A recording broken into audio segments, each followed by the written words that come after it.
So Jason Buttrill is our head researcher for the show and head writer for TV and also former military intelligence. I wanted you to come on because I wanted you to explain the reverse engineering that these drones may be. Because Stu and I were talking earlier today, like in the last 5 years, the New York Times printed, UFOs are real. And we're like, wait, what? And nobody paid attention to it. And then, well, UFOs are real, but we're not really sure. And then it was, well, we're not really sure, but we have pieces of UFOs that definitely are otherworldly. And you're like, wait, huh? And then there was testimony after testimony, and the latest testimony was they're real. Well, they may not be real, but we do have devices that don't come from this world, and we're trying to re-engineer because China and Russia and everybody else is trying to reverse design these things. And you're like, what? My head's going to explode. So what do you think is, because all of this could be misdirection. Tell me the reverse engineering thing. And do you believe that? Well, okay, that's a loaded question. Okay. It's kind of like when Michael Schellenberger just testified at the UAP, Yes.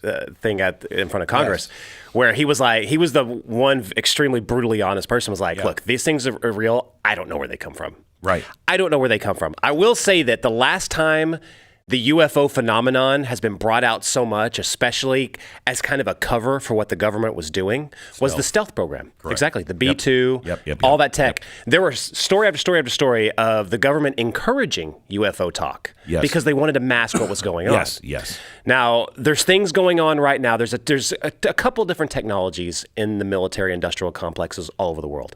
One is hypersonic weapons.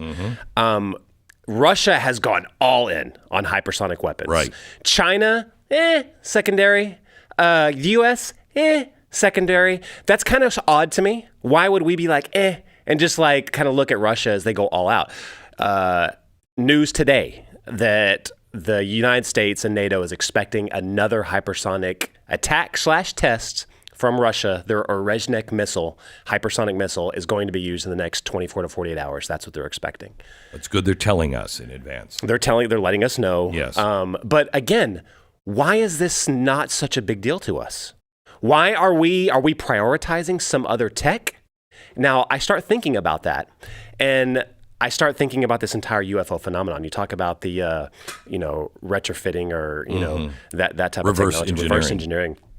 It came out in that congressional hearing. It's come out a couple of times, but in that congressional hearing where Schellenberger was there with so much credibility, came out. They talked about a government program called the Immaculate Constellation. And they were very honed in on what they called reproduction vehicles, which the first thought in my mind was the back of Granddad's 57 Chevy. That sounded like a reproduction vehicle. But I don't think that's what they meant. That's not what they meant. This was immaculate. That's not. Exactly right. Now I get the reason for the name. We're connecting dots like only you can. Oh my gosh. Now. They're not making 57 Chevys. Good. All right.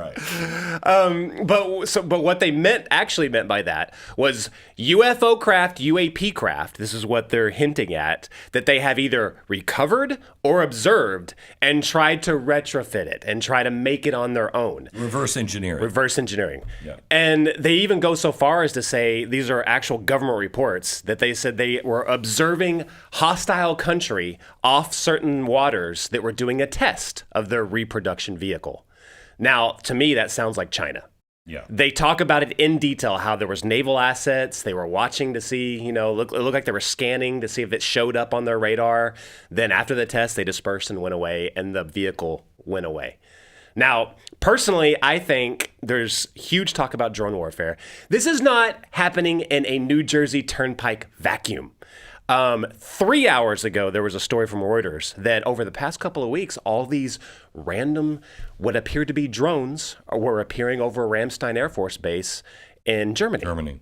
This is happening all over the place, and it's accelerated over the past 2 years, 2, 3, 4 years. Yes. This is accelerating. This is not just a New Jersey Turnpike phenomenon. Yes. This is everywhere. Yes. Now, all the attention is right there, and to me, it's very interesting that after Russia is going all in on hypersonic weapons and gone to fully using them on the battlefield in a war that we're actively engaged in, that now we're talking about this a whole lot more. But how does this not make us look pathetic? Because you wouldn't believe, if Russia did this and says, and also we cannot track it on our radar, you'd be like, oh, really, Ivan? You can't track it? Wow, I believe you. You would have to do it over somebody else that would fool their tracking, not ours. Why would you? I just think this makes us look weak, which makes a case that, yes, the Biden administration is behind it because it makes us look weak. Right. Remember that if a lot of these disclosures are true and accurate, and again, I'm not saying that they're from, outer space. They could be, but I'm not saying that. It could just be that. I don't think they are. Would you agree that we're on the verge of a technological explosion? Yes. Quantum computing, everything. Wouldn't that seem like our aliens? Yes. Remember what I said about the Hindenburg Last Hour and War of the Worlds.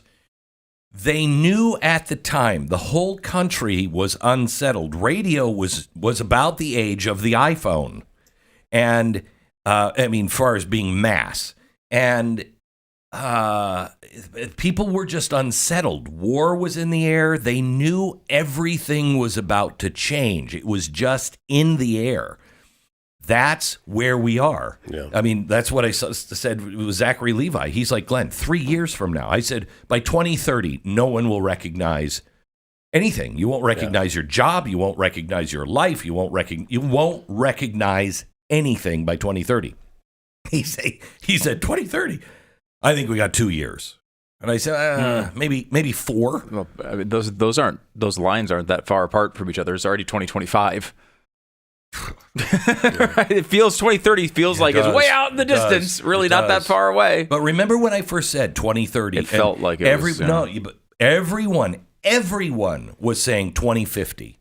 Mm-hmm. 2050 if we ever get there. And I said, I'm telling you, it's 2030. Yeah. And now others are saying it's right, or not just Zachary Levi, other people who actually know things, like unlike me, are saying it's someplace very soon. Could be next year, 2 years, 5 years, but it's here. On the quantum computing front, there was that announcement from Google this week on the Willow chip.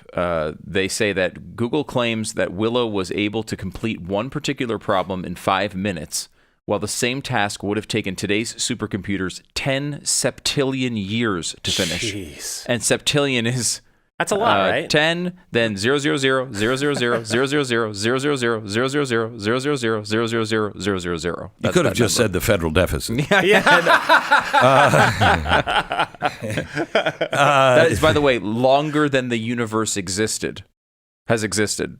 That's what they say. So that today's supercomputers longer than the universe has existed, and it took the Google chip 5 minutes. Now, you add AI to that, because you're not going to go to the library and go, I want to try this quantum computing thing. That is going to be sold for the highest dollar. You're going to have to bid on the time. You're going to have a really good reason, and it's only going to be scientists, studies, governments that have access to these things. Oh, one more thing. AI will have that. Yeah.